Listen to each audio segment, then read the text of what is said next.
जी हाँ साथियों, बहुत बहुत स्वागत करता हूँ अपने इस यूट्यूब परिवार रोहित सर बायोलॉजी में। आज हम कक्षा 10 का जो टॉपिक है जैव प्रक्रम चैप्टर के जो पहली यूनिट यानी जैव प्रक्रम की जो पहली यूनिट है जो पोषण के नाम से जानते हैं ना आप लोग, न्यूट्रिशन के नाम से, उसमें जो है मानव में पोषण।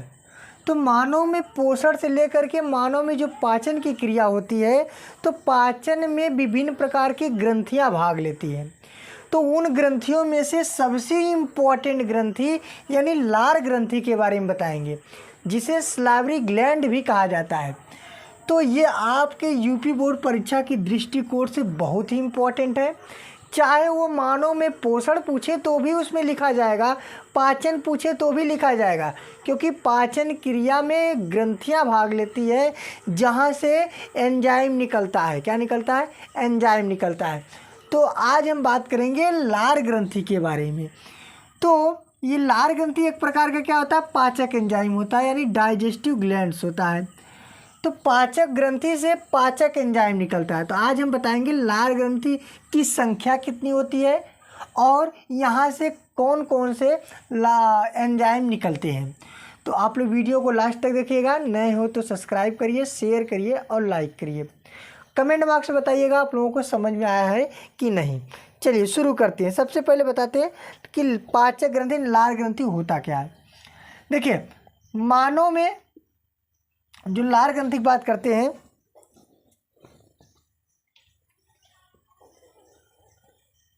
चलिए मानव में लार ग्रंथि की संख्या, लार ग्रंथि की संख्या कितनी होती है? 6 होती है। कितनी होती है? 6 होती है। अगर हम जोड़े की बात करें, पेयर्स में बात करें, तो मानव में लार ग्रंथि की संख्या जोड़े में अगर बात करें कि जोड़ी की बात करें तो कितनी होती है? 3 जोड़ी होती है। समझ में आया कि नहीं? अगर संख्या की बात करें तो 6 होती है, अगर यानी जोड़ी यानी पेयर की बात करते हैं तो 3 जोड़ी होती है। चलिए देखिए कौन कौन सा होता है। सबसे पहले जो होता है, ठीक नहीं, इसकी संख्या कितनी होती है? 3 जोड़ी यानी 6 होता है। और आपको बता दें कि लार ग्रंथि से जो लार का स्रावण होता है, कितना निकलता है? लार निकलता है। तो जो लार का श्रावण माने होता है निकलना। श्रावण माने क्या होता है? निकलना यानी सिक्रीशन होना। तो मानो एक दिन में कितना लार निकालते हैं? तो 1.5 लीटर। कितना? 1.5 लीटर लार का श्रावण करता है। मानो एक दिन में 1.5 लीटर का 1.5 लीटर लार का श्रावण करता है। तो ये जो लार होता है, ये आप जानते हैं कि दांतों द्वारा भोजन को छोटे छोटे टुकड़ों में बांटने के बाद लार आता है और उस भोजन को में अच्छी तरह से मिलता है और उसको लुगदी बना देता है, जिससे पाचन की क्रिया में बहुत ही हेल्प मिलती है, यानी मदद मिलती है। तो यहाँ से कुछ एंजाइम भी निकलता है। आज हम उन्हीं एंजाइम और उन्हीं लार की जोड़ी के बारे में आप लोगों को बताएंगे, ठीक है ना। सबसे पहले आप याद रखेंगे, मानव में लार ग्रंथि की संख्या 6 होती है, अर्थात इनमें 3 जोड़ी लार ग्रंथि पाई जाती है। जो लार का श्रावण होता है वो एक दिन में कितना होता है? 1.5 लीटर यानी 1.5 लीटर लार का श्रावण मानव एक दिन में करते हैं। चलिए अच्छे, अब हम आपको एक एक करके इन जोड़े के बारे में बताएंगे, ठीक है ना। तो आप लोग यहाँ पे लिखेंगे, यहाँ पे पॉइंट बना के लिख लीजिए कि मानव में 3 जोड़ी लार ग्रंथि पाई जाती है, ठीक है ना। कितनी जोड़ी पाई जाती है? 3 जोड़ी लार ग्रंथि पाई जाती है। सबसे पहले की बात करें तो पहला जो है कर्णपूर्व ग्रंथि। क्या है? कर्णपूर्व ग्रंथि, ठीक ना। कर्णपूर्व ग्रंथि या इसी को कहते हैं पैरोटीड ग्लैंड्स। ठीक ना। सबसे पहला क्या है, कर्णपूर्व ग्रंथि या पैरोटिड्स ग्लैंड। इसकी संख्या कितनी होगी, इसकी संख्या 2 होगी, ठीक है ना। इसकी संख्या कितनी होगी, इसकी संख्या 2 होगी, क्योंकि आप जानते हैं कि जो संख्या पाई जाती है वो 3 जोड़े में पाई जाती है। कहाँ पाई जाती है, 3 जोड़े में पाई जाती है। देखिए ये कहाँ पाई जाती है, नोट कर लीजिए। ये चेहरे के दोनों अर्थात ये चेहरा होता है, इसके दोनों कपोलों, ठीक ना, पार्श्व भागों में, चेहरे के दोनों पार्श्व भागों में वह कान यानी जो कान होता है, कान वह कपोलों के पीछे स्थित होता है। कान वह कपोलों के पीछे स्थित होता है। बात आई समझ में। अर्थात जो कर्णपूर्व ग्रंथि होता है ये चेहरे के दोनों पार्श्व भागों में, अर्थात ये चेहरा है, पार्श्व माने बगल, चेहरे के दोनों बगल यानी कान और कपोला, ये क्या है, ये कपोला है, कान और कपोलों के पीछे स्थित होता है। कौन सी ग्रंथि, कर्णपूर्व, कर्ण माने कान, पूर्व माने पहले, यानी ये कान और ये कपोलों के बीच में यहाँ पे स्थित होता है, यानी दोनों के पार्श्व भागों में ये स्थित होता है, ठीक है। ठीक है, अब इसको एक लाइन और नोट लीजिए, एक लाइन और नोट कर लीजिए। एक नलिका होती है जिसका नाम होता है स्टेंसन। क्या होता है, स्टेंसन, लिख लीजिए। स्टेंसन नलिका द्वारा मुख गुहा में खुलता है, मुख गुहा में खुलता है, ठीक ना। स्टेंसन नलिका द्वारा मुख गुहा में खुलता है, यानी एक नली लगी होती है जिसका नाम स्टेंसन है और वह उसके द्वारा कहाँ खुलता है, यानी मुख में उसके द्वारा खुलता है, ठीक ना। और आपको बता दें यहाँ से कुछ मुख्य रूप से एंजाइम निकलती हैं। एंजाइम का नाम नोट कर लीजिए कि लिख लीजिए यहाँ से टाइलिन, यहाँ से टाइलिन और लाइसोजाइम, यहाँ से टाइलिन और लाइसोजाइम नामक एंजाइम निकलता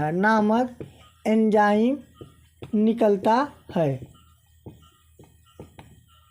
ठीक है।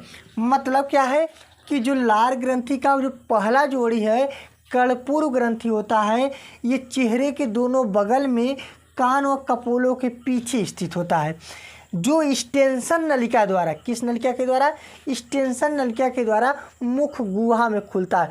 मुख माने होता है मुख और गुहा माने होता है खाली स्थान। एक बात आप लोग याद रखिएगा, जहाँ पे आपको गुहा शब्द मिल जाए उसका मतलब होता है खाली स्थान। जिसे मुख में खाली स्थान है तो मुख गुहा, ठीक है ना। अगर नाक में जो खाली स्थान इसे नासा गुहा कहते हैं, छाती में खाली स्थान इसे वक्ष गुहा कहते हैं, पेट में अगर खाली स्थान उसे उदर गुहा कहते हैं। तो यहाँ पर जो मुख गुहा है वहाँ पर जो खोलने वाली नली होती है उसका नाम स्टेंसन होता है। और कर्णपूर्व ग्रंथि से टाइलिन और लाइसोजाइम नामक एंजाइम निकलता है जो भोजन को पचाने में मदद करता है, ठीक है ना। ये तो पहली जोड़ी ग्रंथि के बारे में हमने बताया। अब दूसरे जोड़ी ग्रंथि के बारे में आप लोग नोट करिएगा, इसको हम रफ कर रहे हैं, ठीक है ना। आप दूसरे वाला हेडिंग डालिएगा, अधोहनु ग्रंथिया, ठीक ना। दूसरा का नाम क्या है, अधोहनु ग्रंथिया या अधोहनु ग्रंथि। इसे इंग्लिश में कहते हैं सब मैक्सिलरी ग्लैंड, सब मैक्सिलरी ग्लैंड, ठीक है, सब मैक्सिलरी ग्लैंड, अधोहनु ग्रंथियाँ। अब देखिए कि अधोहनु ग्रंथियाँ क्या होता है, इसको भी आप लोग नोट कर लीजिएगा। अधोहनु ग्रंथियों को नोट करिएगा। ये निचले जबड़े के पश्च भाग में स्थित होता है, यह निचले जबड़े के पश्च भाग में स्थित होता है, स्थित होता है। मतलब क्या है कि जो निचला वाला जबड़ा होता है, यानी ये दो जबड़े होते हैं, एक ऊपर की जबड़ा एक नीचे की जबड़ा, नीचे की जबड़ा के पश्च भाग में यानी पीछे की तरफ यह स्थित होता है। ये ग्रंथियां निचले कृंतक दांतों के पास पाया जाता है। ठीक है ना, यहाँ नोट करिए, ये ग्रंथियां निचले कृंतक दांतों के पास, कृंतक दांतों के पास स्थित होता है। ठीक है, स्थित होता है। मतलब क्या है, यह जबड़े के पिछले यानी पिछले भाग में स्थित होता है। और कृंतक दांत, आपको पता है कि 4 प्रकार के दांत पाए जाते हैं, कृंतक, रदनक, अग्रचौड़क और चौड़क। जो कृंतक वाला दांत होता है उन्हीं के पास यह ग्रंथियां पाई जाती है। कौन सी ग्रंथि? अधोहनु ग्रंथियां। ठीक है ना। और इसको नोट कर लीजिए, एक पॉइंट बना के लिख लीजिएगा। जैसे उसको बताए थे कि स्टेंसन नलिका द्वारा मुख गुहा में खुलता है, तो इसको भी लिख लीजिएगा। यह वार्टन्स यह वार्टन्स नलिका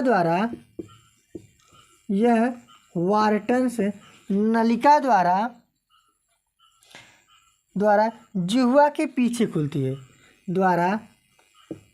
जिह्वा के पीछे खुलती है।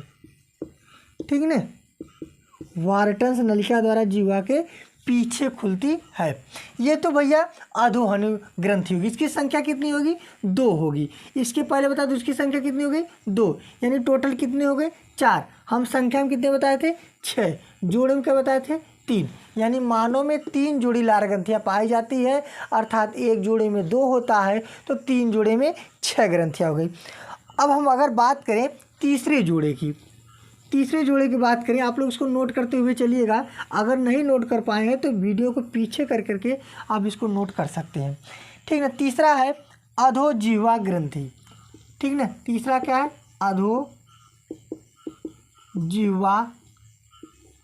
अधोजिह्वा ग्रंथि। अधोजिह्वा ग्रंथि होता है। इसे कहते हैं सब लीगल ग्लैंड।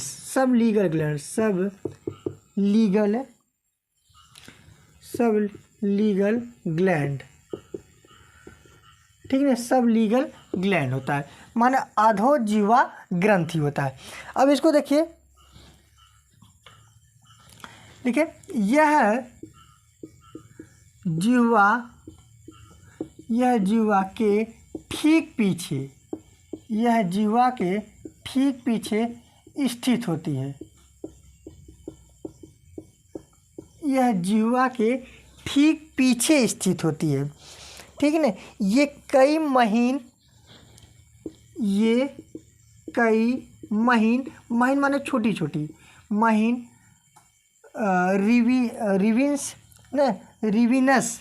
रिविनस या बार्थोलीन की नलिकाओं द्वारा मुखगुहिका में आकर खुलती है, या बार्थोलीन की नलिकाओं द्वारा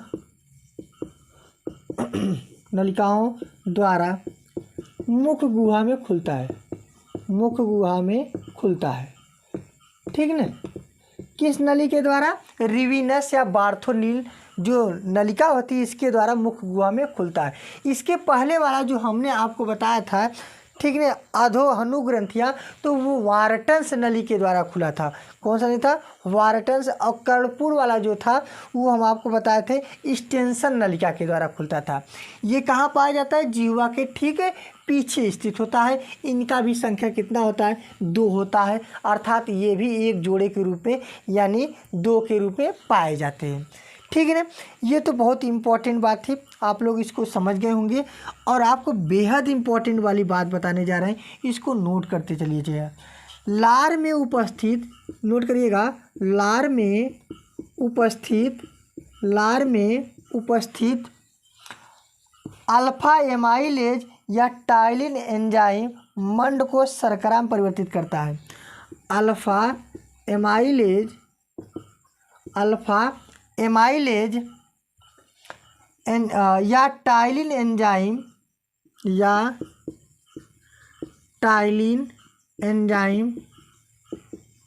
या टाइलिन नामक जो एंजाइम होता है, टाइलिन एंजाइम मंड को, यानी जो स्टार बनाता है, स्टार्च जो बनाता है, मंड को शर्करा में परिवर्तित कर देता है, शर्करा में परिवर्तित कर देता है, ठीक है, कर देता है। ये आप लोगों को समझ में आ गया होगा कि लार में जो उपस्थित अल्फा एमाइलेज होता है या टाइलिन नामक जो एंजाइम होता है, वो जो मंड होता है, स्टार्च होता है, उसको शर्करा में परिवर्तित कर देता है, ठीक है ना, शर्करा में परिवर्तित कर देता है, और जिससे भोजन मीठा लगता है, जिससे भोजन मीठा लगता है,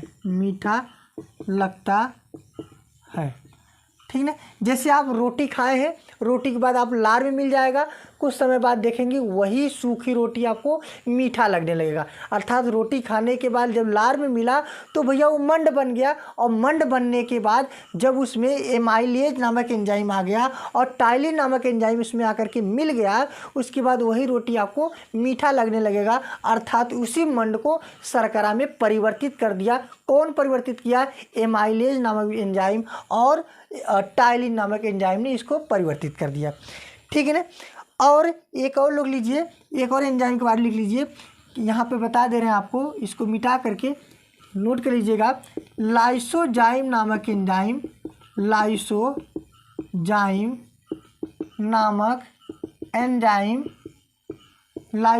नामक एंजाइम